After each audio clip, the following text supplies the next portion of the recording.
the greatest picture that painted my watching of the game was that tree when they were shaking. I was worried about the fans. They are celebrating. Yeah, they were celebrating. And Yeah. as I was thinking about a headline: if Onduparaka has beaten Arua Hill. Yeah. And I was like, maybe they entered Barifa Forest. Yes. There was no leopard. And On they the took day, over. and the caterpillars took over the forest. But then Yeah. with the goal, Yeah. it's like eventually the leopard wakes up. It was asleep, Yes. shaking all the caterpillars Off the tree. Yeah, off the tree. So, Yes.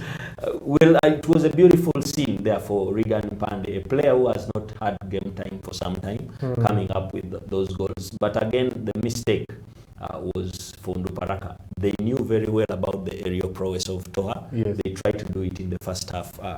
You were talking about it with the commentator. How can you let Toha have a chance to Yes. head the ball? Yeah. That is a cardinal mistake you cannot do. And of all people, it is a shorter player marking him. Then the other players are not marked at all. Yeah. Probably that was a mistake that they did not wake up from. And the second goal was a run from a striker who is not that fast. Yeah. So I think the two errors by the defense cost Onduparaka the result, and that is a defense we know that has not been breachable, despite the fact that they are bottom of the table. Actually, when you look at the goals tally they have let in, it shows that it's a very impregnable defense, and that is how ironic it can be that you have a very good defense, Yeah. but you are bottom of the table. On a day where one of your strikers wakes up and scores a goal, you cannot keep it to win it. Yeah. And the other side, you have not scored 4 games straight. Yeah. You are Arua, and you bring in somebody who is not knowing any of that statistic. You can and see he scores a brace. as soon as he came on, he created a chance for Rashid Kawawa. His impact on the game, that was something that Linus Mbabazi thought about, and he brought him on. And as a substitute coming on and scoring 2 goals, that might change his mind and say, you know what, maybe this player needs more game time. As for Hamza Kalanzi, he tried to change a couple of things in the second half, bringing on Dominic Abonga, but he was nowhere to be seen. Yeah, he has limited options as Hamza Kalanzi, the players there that he has. When you look at his first lineup, the starting lineup, you can name a few players, Mayanja Davis, Yakin Rashid, Dennis Ojara, Amos Monge, but when you go to the bench, there's no that squad depth, so that is a disturbance to him. Abonga has played a few games, he scored against Bright Stars, but right now they need that attachment to the team, because if you want to deliver in such circumstances as Onduparaka, a lot has to be done by the team, and the players they are being given the opportunity. Yes, they are fighting. They started on a deficit, and this game, a derby of sorts, they started on a good note, getting that goal, getting chances, just failing to convert them, and then that's when Arua Hill knew that they had a chance in the game, and that is the goal from Regan Pande after an assist from Kawawa, and I can credit Kawawa too, because he worked tirelessly in that game. That's why he got the applauses when he was getting off the pitch. Remember, he scored against them last season when they lost 3-0. So right now he put in a shift for Arua, and I could see Mbabazi there eagerly waiting for the final whistle so that they can celebrate tonight. But they have a game ahead. They're going to visit Express FC at Wankulukuku Stadium, and then Onduparaka will be playing KCCA. Onduparaka, this would have been their game to win, and they go on to KCCA when they have something positive. But the only positive advantage for them, when they finish KCCA, regardless of the result, they will be hosting Maroons in the Greenlight Stadium. So at least they can get something from those games when they get back to Greenlight. Yeah, and if they are able to get something out of the KCCA game, and then try and come back home and maybe start up some comeback to make sure that they try and get them up on the table, because if you remember when they lost a game, Rashid Okocha came out and said, we are not going to stay in the bottom of the league. We know where we are supposed to be. That is not our position. We need to climb up. Is that something that they have to work on, that resilience, because for Hamza Kalanzi, it's not looking good for them. They've lost so many matches. The 2-point deduction at the start of the season is not something that any team wants to have, and that has become detrimental. Can that tell us something? Some teams right now are facing that 2-point deduction. Yes, of course, but having it at the start of the season is even worse. Tendo. Yeah, it is worse, but the reason, if the reason still exists, you see, even at the end of the match, they had to curtail on Rashid Okocha, who had a 5-month ban. There is something that they need to work on, the mentality of how you lose and how you feel treated. It happens everywhere. You see, even in the social media posts, and it's not their only problem. There so many teams have that mentality. I wouldn't even want to mention them. There are more than 6 teams that always think that someone is working against them. But you see, football is very funny. Even if you say so many things, it again has to be seen on the pitch. And at least on the pitch, you cannot say someone is stopping you from taking those chances. Yeah. You can blame the referee.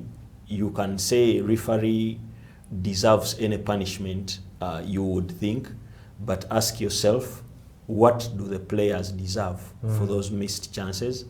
What does the coach deserve for probably choosing the wrong team? And what does the administration deserve for having the wrong coach? Yeah. So everywhere there is a mistake before you blame the man with the whistle. So I think that is a challenge that people have to learn in football. It has happened everywhere. We've seen mistakes. Even mistakes existed before we were born.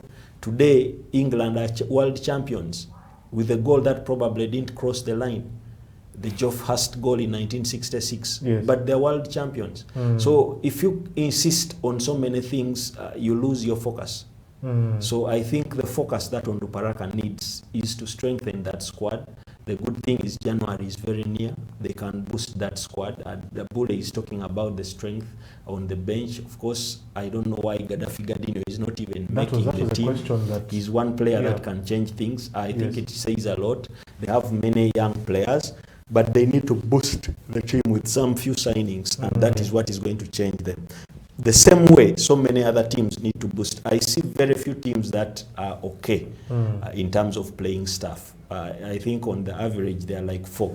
Yes. The others in this league need to boost their squads and shuffle a little bit, especially in the striking department. Yes. And Onduparaka is one of them. Amos Muonge, for all his hard work and all that, cannot guarantee you 10 goals a season. Yeah. And they had Shaban who did that. So where Shaban left, how are you going to replace him? Same thing with Arua Hill. The struggle is because they lost Leku. Yes. And the earlier they find a replacement for Leku, because Leku was around when all those players, apart from Ogwang, up front were around. So you need to boost that team. And the earlier they find the replacements, the better. Otherwise, this season is going to be tough. When you look at the top, you see like almost 4 teams can win the trophy.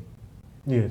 Wakiso, Bull, Vipers, and KCC.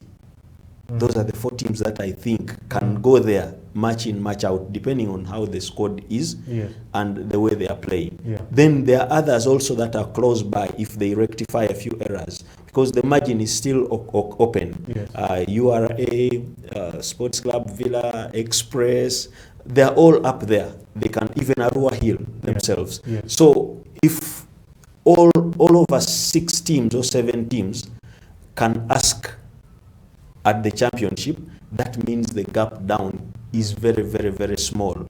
Anybody can get relegated. Yeah. So the earlier these teams work on it, the better. Yeah. And Godwin Tendo touched on it a bit. Onduparaka losing Mohamed Shaban. They are playing the next game against KCCA. Might we see some excitement there? Shaban facing his former team? Of course, by the news coming in, it was like Shaban is somehow ready to be able to play again, because he's been training with the team, not featuring yet, but he's been there. So maybe facing Onduparaka would be something that the KCC fans would be asking for. But I don't know what Shaban will be feeling regarding the position that Onduparaka is in right now. But a job is a job, business is business. If you're red in the lineup, you're paid for work, you need to go and execute. I'm waiting for tender submission on that because well, I don't think he's feeling anything. If he's given a chance to play, he will hurt them.